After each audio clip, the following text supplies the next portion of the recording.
ത്രിയേക ദൈവനാമത്തിന് മഹത്വമുണ്ടായിരിക്കട്ടെ. ഏറെ സ്നേഹം നിറഞ്ഞ സഹോദരി സഹോദരങ്ങളെ,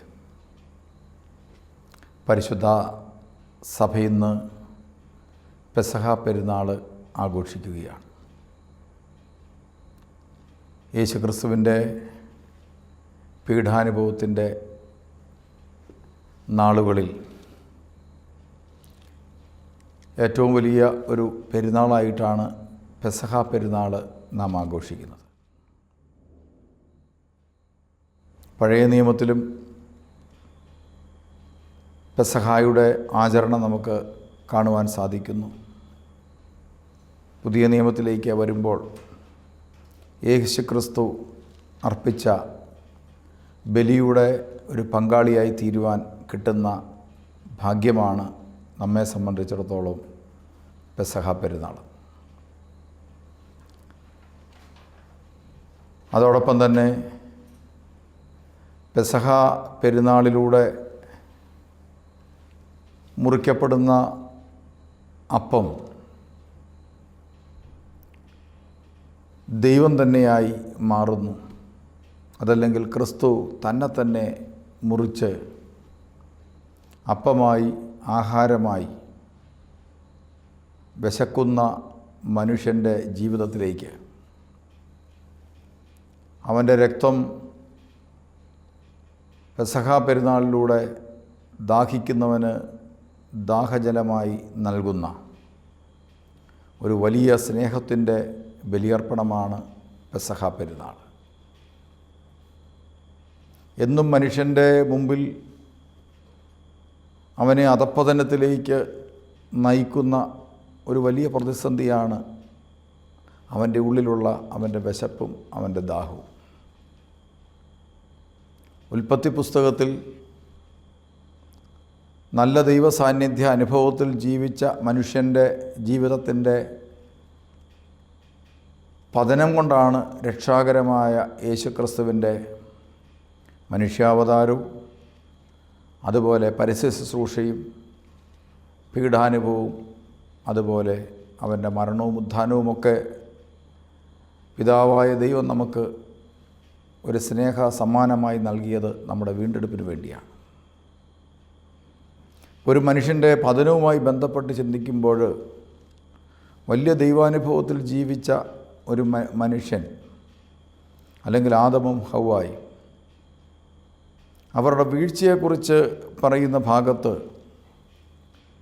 സാത്താൻ അവരോട് ചോദിക്കുന്ന ഒരു ചോദ്യമുണ്ട്. ഈ തോട്ടത്തിലെ ഏതെങ്കിലും വൃക്ഷത്തിൻ്റെ ഫലം തിന്നരുതെന്ന് ദൈവം നിങ്ങളോട് കൽപ്പിച്ചിട്ടുണ്ടോ? അവർ ഉത്തരം പറഞ്ഞു, 2 വൃക്ഷമുണ്ട്, ഒന്ന് ജീവവൃക്ഷം, മറ്റൊന്ന് നന്മതിന്മകളെക്കുറിച്ചുള്ള അറിവിൻ്റെ വൃക്ഷത്തിൻ്റെ ഫലം, അത് തിന്നരുതെന്ന് ദൈവം കൽപ്പിച്ചിട്ടുണ്ട്. എന്നാൽ സാത്താൻ അവരുടെ ഉള്ളിൽ പ്രേരിപ്പിച്ചത് അവരുടെ ജീവിതത്തിലെ അവരറിയാതെ ഉള്ളിൽ കിടന്ന ഒരു ദാഹത്തെയും ഒരു വിശപ്പിനെയുമാണ് പ്രലോഭിപ്പിച്ചത്. അതുകൊണ്ട് തന്നെ അരുതാത്തത് അവർ തിന്നു. ഒരു ഭക്ഷണവുമായി ബന്ധപ്പെട്ടാണ് അവരുടെ ജീവിതത്തിൻ്റെ പതനത്തെ നമ്മൾ കാണുന്നത്. അതുകൊണ്ടാണ് നോമ്പ് ദിവസങ്ങളിൽ ഭക്ഷണം വെടിഞ്ഞ് ഒരു പരിഹാരം ചെയ്യാൻ നാം അതിനുവേണ്ടി ശ്രമിക്കുകയാണ്. അപ്പോൾ അരുതാത്തത് ഭക്ഷിക്കാതിരിക്കുക, ദൈവം നമുക്ക് മുമ്പിൽ വെച്ച് നീട്ടിയത് ഭക്ഷിക്കുക. ഈ 2 ഓപ്ഷനാണ് മനുഷ്യൻ്റെ ആരംഭം മുതൽ ഇന്ന് വരെയും മനുഷ്യനുള്ളത്. അതിൽ ജീവൻ്റെ അപ്പം, ജീവൻ്റെ മാർഗം തിരഞ്ഞെടുക്കാൻ മറന്നുപോയ, കഴിയാതെ പോയ മനുഷ്യന് അത് നൽകാൻ വേണ്ടി അവൻ്റെ പിന്നാലെ കൂടുന്ന ദൈവത്തെയാണ് പുതിയ നിയമത്തിൽ നാം കാണുന്നത്. അതുകൊണ്ട് തന്നെ മനുഷ്യനായി പിറന്നവൻ മനുഷ്യനോട് കൂടെ ജീവിച്ച് 30 വർഷത്തെ അവൻ്റെ ജീവിതത്തിന് ശേഷം പരസ്യ ശുശ്രൂഷ ആരംഭിക്കുമ്പോൾ ഈ ഭൂമുഖത്തെ വിശപ്പിനെയും ദാഹത്തെയും പിതാവായ ദൈവത്തിൻ്റെ തിരിഹിതമല്ലാത്ത ഇത്തരം ചില ശൂന്യതകളെയെല്ലാം ആ ശൂന്യതകളിൽ കുടിയിരിക്കുന്ന അന്ധകാരത്തെ കീഴടക്കാൻ വേണ്ടിയുള്ള ഒരു ഉപവാസമായിരുന്നു 40 ദിവസത്തെ യേശുവിൻ്റെ ഉപവാസം. ആ ഉപവാസത്തിൻ്റെ പൂർണ്ണതയിൽ അവൻ പോയത് ദൈവാനുഭവമുള്ളൊരിടത്തേക്കല്ല, മറിച്ച് പരിശുദ്ധാത്മാവിനെ കൊണ്ടുപോയത് മരുഭൂമിയിലേക്കാണ്. എല്ലാ സാഹചര്യങ്ങളും പ്രതികൂലമായ ഒരിടത്തേക്ക് അവൻ ചെന്നു. അവിടെ വച്ച് ഏദൻ തോട്ടത്തിലെ അതേ ചോദ്യമാണ് അവൻ്റെ മുമ്പിൽ വന്നത്. വിശക്കുന്നവന് മുമ്പിൽ ഒരു ചോദ്യം, നിനക്ക് വിശക്കുന്നുണ്ടോ? ഒരു മനുഷ്യനായി പിറന്നവൻ, ശരീരമുള്ളവൻ ഈ ഭൂമിയിൽ തീർച്ചയായും വിശപ്പും ദാഹവുമുള്ളവനാണ്. അത് സുവിശേഷത്തിൽ നമുക്ക് കാണാൻ സാധിക്കും. ക്രിസ്തുവിലും ഇതൊക്കെ പ്രതിഫലിക്കുന്നത്. യാക്കോബിൻ്റെ കിണറിനടുത്ത് യേശു ഇരിക്കുന്നത് ഭക്ഷണം കരുതാൻ കഴിയാതെ പോയ അപ്പോസ്തലന്മാർ ഭക്ഷണം വാങ്ങിക്കാൻ പോയപ്പോൾ വിശന്ന് തളർന്ന് ദാഹിച്ചവനായി ക്രിസ്തു അവിടെ നമുക്ക് കാണാൻ സാധിക്കും. അതുപോലെ തന്നെ ക്രൂശിൽ ക്രിസ്തുവിനെ ദാഹിക്കുന്നവനായി കാണുക മാത്രമല്ല, അവൻ ദാഹജലം ലോകത്തോട് ചോദിക്കുന്നുമുണ്ട്, എനിക്ക് ദാഹിക്കുന്നു. അപ്പോൾ വിശപ്പും ദാഹവുമൊക്കെ ക്രിസ്തുവിലും ഉണ്ടായിരുന്നു. എന്നാൽ അങ്ങനെയുള്ള വിശപ്പിൻ്റെയും ദാഹത്തിൻ്റെയും ഒരു ലോകം ഇന്ന് ഭൂമിയിലുണ്ട്, ദാരിദ്ര്യത്തിൻ്റെ. അത് ഭക്ഷണത്തിന് വേണ്ടി മാത്രമുള്ള ദാരിദ്ര്യമല്ല, മറ്റു പലതിനും വേണ്ടിയുള്ള ദാരിദ്ര്യമുണ്ട്. സമ്പത്തിന് വേണ്ടി ഉള്ളിൽ ഒരു ശൂന്യത, അതുകൊണ്ട് അതിൻ്റെ പിന്നാലെയുള്ളൊരു ഓട്ടം. അതുപോലെ പല പല ദാഹങ്ങൾ, പണത്തിന് വേണ്ടിയും സ്ഥാനമാനങ്ങൾക്ക് വേണ്ടിയും ലൈംഗികതയ്ക്ക് വേണ്ടിയുമൊക്കെയുള്ള ദാഹവും വിശപ്പുമായി നടക്കുന്ന മനുഷ്യരെ നമുക്ക് ഈ ഭൂമിയിലൊക്കെ കാണാൻ സാധിക്കും. യേശുവിൻ്റെ മുമ്പിൽ സാത്താൻ ചോദ്യമുന്നയിച്ചു. ആ ചോദ്യം ഇതാണ്, നിനക്ക് വിശക്കുന്നുണ്ടോ? ആ ചോദ്യത്തിന് മുമ്പിൽ ഇതാ കർത്താവിൻ്റെ ഉത്തരം, നിനക്ക് വിശക്കുന്നുണ്ടെങ്കിൽ ഈ കല്ലുകൾ അപ്പമാക്കി മാറ്റുക. കർത്താവിൻ്റെ ഉത്തരം ഇതാണ്, മനുഷ്യൻ അപ്പം കൊണ്ടല്ല, മറിച്ച് ദൈവത്തിൻ്റെ വാക്കുകൾ കൊണ്ടാണ് ജീവിക്കുന്നത്. ചുരുക്കി പറഞ്ഞാൽ വചനത്തെ അപ്പമായി കാണുന്ന ദൈവത്തെയാണ്, ക്രിസ്തുവിനെയാണ് നാം ഇവിടെ കാണുന്നത്. മറ്റൊരു വിധത്തിൽ പറഞ്ഞാൽ വചനത്തെ അപ്പമായി കാണണമെന്ന ഒരു പുതിയ വെളിച്ചം മനുഷ്യകുലത്തിന് മുമ്പിൽ തുറന്നു കിട്ടുകയായിരുന്നു. അതുവരെയും മനുഷ്യൻ വിശപ്പടക്കിയത് മന്നാ കൊണ്ട്, ദാഹം തീർത്തത് ജലം കൊണ്ട്. പലയിടത്തും വീണ്ടും വിശപ്പ് തീരാതെ വീണ്ടും ദാഹിക്കുന്ന മനുഷ്യനെയാണ് കാണുന്നത്. അതുകൊണ്ടല്ലേ ക്രിസ്തു പറഞ്ഞത്, ഇതാ ഞാൻ നൽകുന്ന ജലം കുടിക്കുന്ന ഒരുവന് വീണ്ടും ഒരിക്കലും ദാഹിക്കുകയില്ലെന്ന്. അപ്പോൾ 2 വഴികൾ മനുഷ്യ ജീവിതത്തിലുണ്ട്.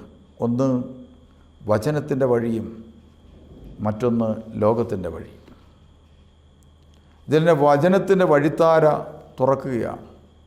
ഉൽപ്പത്തി പുസ്തകത്തിൽ ദൈവം മനുഷ്യനെക്കുറിച്ച് ആഗ്രഹിച്ച ജീവൻ്റെ വഴിത്താര വീണ്ടും ഒരിക്കൽ കൂടി പുതിയ നിയമത്തിൽ ദൈവം തന്നെ വാതിലായി നിന്നുകൊണ്ട് നമുക്ക് തുറന്നു തരികയാണ്. ഒരു ബൈപ്പാസ് പോലെ പാപത്തിൽ വീണുപോയ, കുഴിയിൽ വീണുപോയ മനുഷ്യനെ വീണ്ടെടുക്കുന്ന ഒരു വാതിലായി ദൈവം തന്നെ തൻ്റെ ജീവിതം തുറന്നു വച്ചിരിക്കുകയാണ്. പിന്നീട് നാം കാണുന്നത് യേശുക്രിസ്തുവിൻ്റെ പരസ്യ ശുശ്രൂഷയാണ്. അനേകായിരം മനുഷ്യർ ക്രിസ്തുവിൻ്റെ മുമ്പിൽ ഭക്ഷിക്കുവാനും പാനം ചെയ്യുവാനും സൗഖ്യം പ്രാപിക്കുവാനും ഒക്കെ ആയിട്ട് എത്തിയിട്ടുണ്ട് ആയിരക്കണക്കിന് ആളുകൾ. യോഹന്നാൻ്റെ സുവിശേഷത്തിൽ 6-ാം അധ്യായത്തിൽ അപ്പത്തിന് വേണ്ടി കൂട്ടം കൂടിയ ഒരു ജനത്തോട് ക്രിസ്തു പറയുന്ന ചില വാക്കുകളുണ്ട്. നിങ്ങൾ നശ്വരമായ അപ്പത്തിന് വേണ്ടി അധ്വാനിക്കുന്നു, മനുഷ്യപുത്രൻ തരുന്ന അനശ്വരമായ അപ്പത്തിന് വേണ്ടി നിങ്ങൾ അധ്വാനിക്കുവിൻ. അപ്പം നശ്വരമായ അപ്പത്തിന് വേണ്ടിയുള്ള അധ്വാനം എല്ലാ മനുഷ്യൻ്റെയും ജീവിതത്തിൽ എന്നുമുണ്ട്. ദൈവരാജ്യത്തെക്കുറിച്ച് പൗലോസ് അപ്പോസ്തലൻ പറയുമ്പോഴും ഇപ്രകാരം പറയും, ദൈവരാജ്യം എന്നാൽ ഭക്ഷണവും പാനീയവുമല്ല. അപ്പോൾ ഭക്ഷണത്തിനും പാനീയത്തിനും വേണ്ടി ഒരു ജീവിതമുണ്ട്.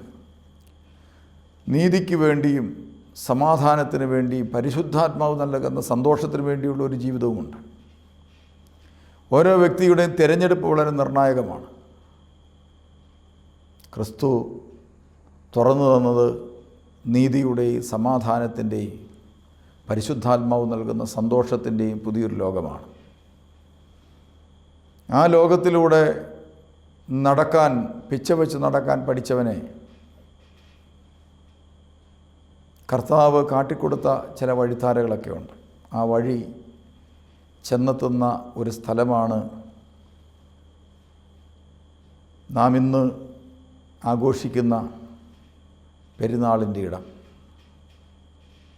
സെഹിയോൻ മാളികയിലെ ഒരുക്കപ്പെട്ട മേശയ്ക്ക് ചുറ്റും തിരഞ്ഞെടുക്കപ്പെട്ട വചനം സ്വീകരിച്ച 12 അപ്പോസ്തലന്മാരും യേശുവും.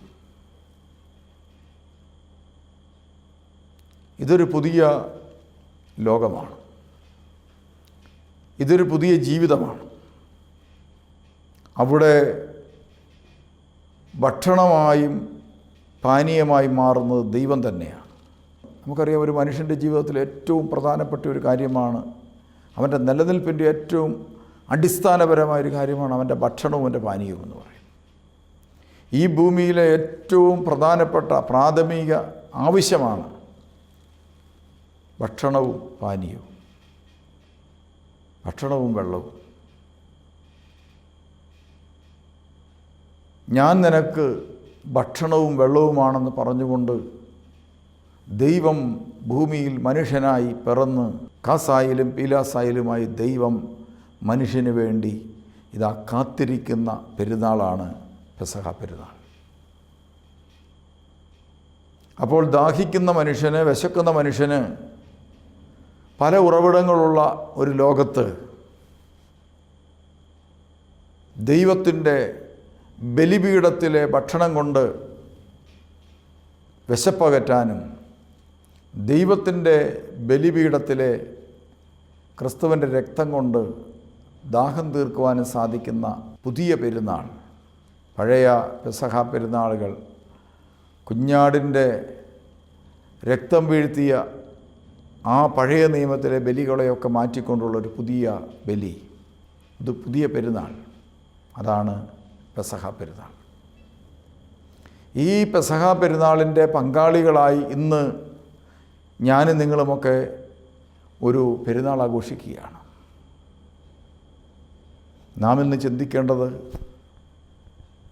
എൻ്റെ വിശപ്പടക്കാൻ, എൻ്റെ ദാഹമടക്കാൻ ഞാനിന്ന് തിരഞ്ഞെടുത്തിരിക്കുന്ന ആഹാരമേത്? അത് വളരെ നിർണായകമാണ്. ഒരു മനുഷ്യൻ്റെ ജീവിതത്തിൽ തിരഞ്ഞെടുപ്പിന് വളരെ സാധ്യതകളുണ്ട്. ഭക്ഷണത്തിൽ പോലും തിരഞ്ഞെടുപ്പിന് സാധ്യതകളുണ്ട്. ആ തിരഞ്ഞെടുത്തിരിക്കുന്ന ഭക്ഷണങ്ങൾ എൻ്റെ ശരീരത്തിന് ചേർന്നതാണോ ഇല്ലയോ എന്ന് പലപ്പോഴും നമ്മൾ ശ്രദ്ധിക്കാറുണ്ട്. എനിക്കാവശ്യമായ വൈറ്റമിൻ, പ്രോട്ടീൻ, എനിക്കാവശ്യമായതെല്ലാം ഇതിൽ നിന്ന് ലഭിക്കുമോ എന്ന് നമ്മൾ പലപ്പോഴും ഭക്ഷണത്തെക്കുറിച്ച് ശ്രദ്ധിക്കാറുണ്ട്. അതോടൊപ്പം മറ്റൊന്നും കൂടി നമ്മൾ ശ്രദ്ധിക്കാറുണ്ട്, ഇതെൻ്റെ ശരീരത്തിന്, എൻ്റെ ആരോഗ്യത്തിന് ഹാനികരമായി തീരുമോ എന്ന് നമ്മൾ ശ്രദ്ധിക്കാറുണ്ട്.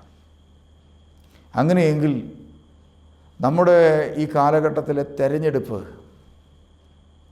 എന്തിനു വേണ്ടിയുള്ള തിരഞ്ഞെടുപ്പാണ്? ഏതാണ് നമ്മൾ തിരഞ്ഞെടുത്തിരിക്കുന്നത്? നാം തിരഞ്ഞെടുത്തിരിക്കുന്ന ജീവിത വഴിത്താരയും നാം നമ്മുടെ ദാഹം തീർക്കാനും വിശപ്പടക്കാനും തിരഞ്ഞെടുത്തിരിക്കുന്ന ഭക്ഷണങ്ങളും എന്താണ്? സമ്പത്തിൻ്റെ പിന്നാലെ ഓടുന്നവർ, അത് ഭക്ഷണമാക്കി മാറ്റാൻ, അത് അപ്പമാക്കി മാറ്റാൻ ശ്രമിക്കുന്നവർ, സ്ഥാനമാനങ്ങളുടെ പിന്നാലെ ഓടുന്നവർ, അതൊക്കെ ജീവൻ്റെ നിലനിൽപ്പിന് ഉതകുമെന്ന് ചിന്തിച്ച് അതിൻ്റെ പിന്നാലെ ഓടുന്നവർ, അതുപോലെ തങ്ങളുടേതല്ലാത്ത, തങ്ങൾക്ക് അർഹിക്കാത്തത് തങ്ങളുടേതാക്കാൻ വേണ്ടി പരിശ്രമിക്കുന്നവർ, അങ്ങനെ ദാഹവും വിശപ്പും കൊണ്ട് പലതിൻ്റെയും പിന്നാലെ ഓടി തളർന്ന,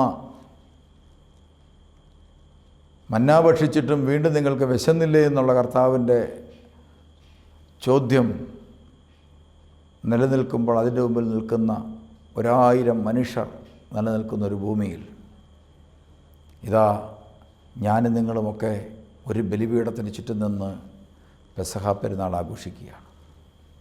നാം ഓർക്കുക, ദൈവം ഭൂമിയിൽ ഇറങ്ങി വന്ന് ഒരു മനുഷ്യന് വേണ്ടി ചെയ്തു കൊടുക്കാവുന്ന ഏറ്റവും വലുത് തന്നെ ആഹാരമാക്കി, തന്നെ ദാഹജലമാക്കി നൽകുക എന്നുള്ളതാണ്.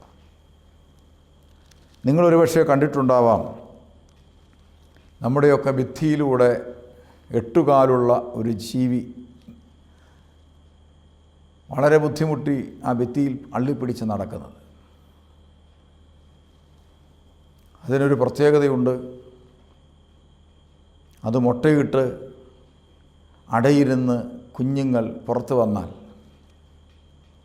ആ കുഞ്ഞുങ്ങൾക്ക് വേണ്ടി ആഹാരമായി നിന്ന് കൊടുക്കുന്നത് അതിൻ്റെ മുട്ടയിട്ട ആ അമ്മ തന്നെയാണ്. ആ കുഞ്ഞുങ്ങൾ പുറത്തിറങ്ങി അമ്മയുടെ ശരീരം ഭക്ഷണമാക്കി മാറ്റി അവസാനം കുഞ്ഞുങ്ങൾ ജീവൻ പ്രാപിച്ച് പല സ്ഥലങ്ങളിലേക്കും അത് ജീവിക്കാൻ വേണ്ടി ഓടുമ്പോൾ അമ്മ ഒരു ഭിത്തിയിൽ തൂങ്ങിയാടുന്ന ഒരസ്ഥിപഞ്ജരമായി മാറാറുണ്ട്.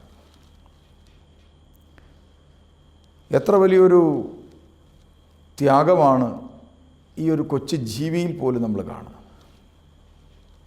അങ്ങനെയെങ്കിൽ ഒരിക്കലും തീർന്നു പോകാത്ത ഒരു ഭക്ഷണമായി സ്വന്തം ശരീരം, സ്വന്തം രക്തം ബലിപീഠത്തിൽ വീണ്ടും വീണ്ടും പങ്കുവച്ച് മനുഷ്യന് നൽകിക്കൊണ്ട്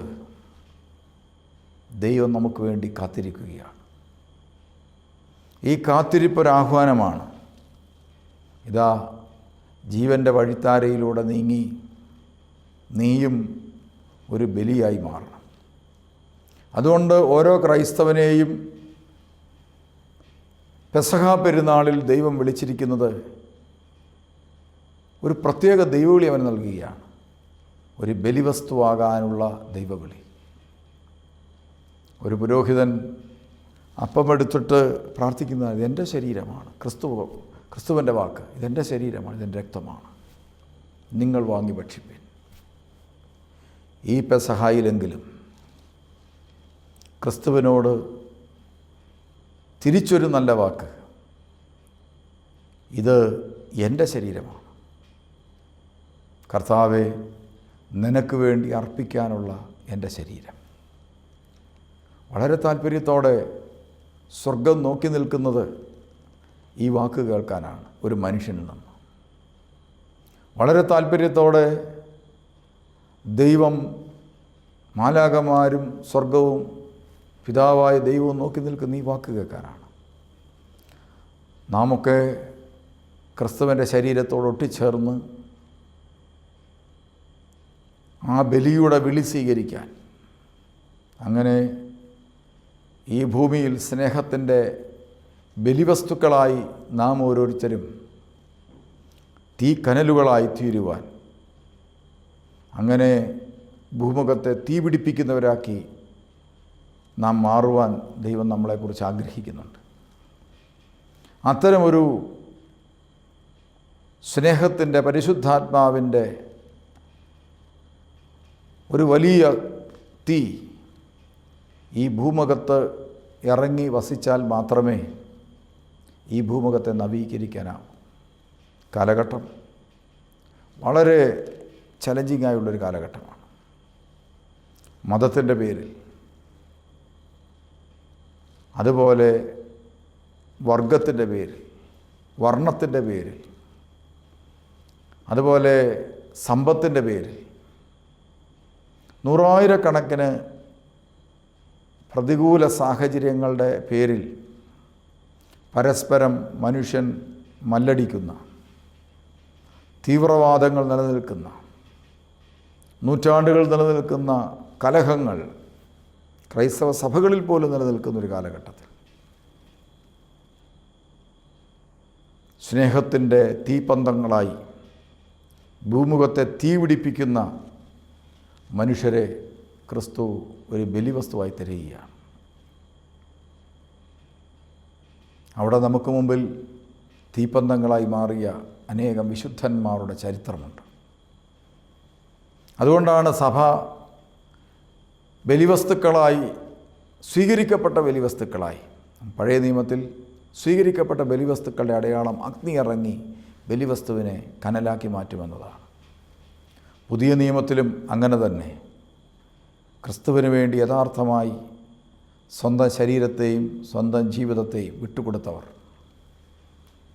സ്നേഹത്തിൻ്റെ തീക്കനലുകളായി ഭൂമുഖത്തിൽ തലമുറ തലമുറയായി മനുഷ്യരെ തീ പിടിപ്പിച്ചിട്ടുണ്ട്. അവർക്ക് നാം വിളിക്കുന്ന പേരാണ് വിശുദ്ധർ. അവരൊക്കെ സഭയിൽ ബലിപീഠങ്ങളായി മാറി. ബലിവസ്തുക്കളായിരുന്നവർ ബലിപീഠങ്ങളായി മാറി. അവർ കാത്തിരിക്കുകയാണ് ഒരു ബലിവസ്തുവിന് വേണ്ടി. ഈ കാലഘട്ടത്തിലെ ബലിവസ്തുവായി തീരുവാൻ ആര് ഈ ബലിപീഠത്തിലേക്ക് വരും എന്ന് പ്രതീക്ഷിച്ച് കാത്തിരിക്കുന്ന വിശുദ്ധന്മാരുടെ ഒരു സംഘമുണ്ട് സഭയ്ക്ക്.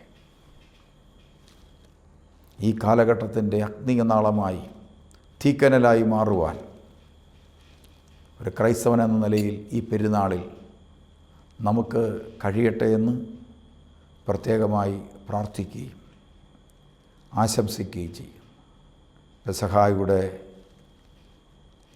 ബലിയർപ്പിക്കുന്ന വിശുദ്ധ ബലിപീഠത്തിൽ ഒരപ്പമായി സ്വയം സമർപ്പിക്കുവാൻ നമുക്ക് കഴിയുന്നതിലൂടെ ഈ പെസഹ പെരുന്നാൾ അതിൻ്റെ അർത്ഥവും വ്യാപ്തിയും ഉൾക്കൊള്ളുന്ന പെസഹ പെരുന്നാളായി നമുക്ക് മാറട്ടെ എന്ന് പ്രത്യേകമായി പ്രാർത്ഥിക്കുകയും അതിനായി ആശംസിക്കുകയും ചെയ്യുന്നു.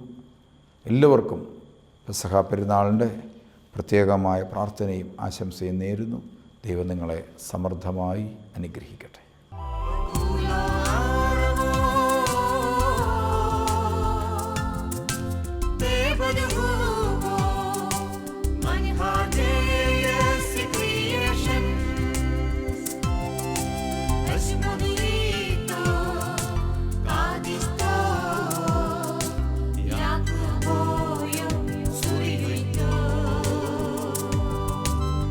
Believe.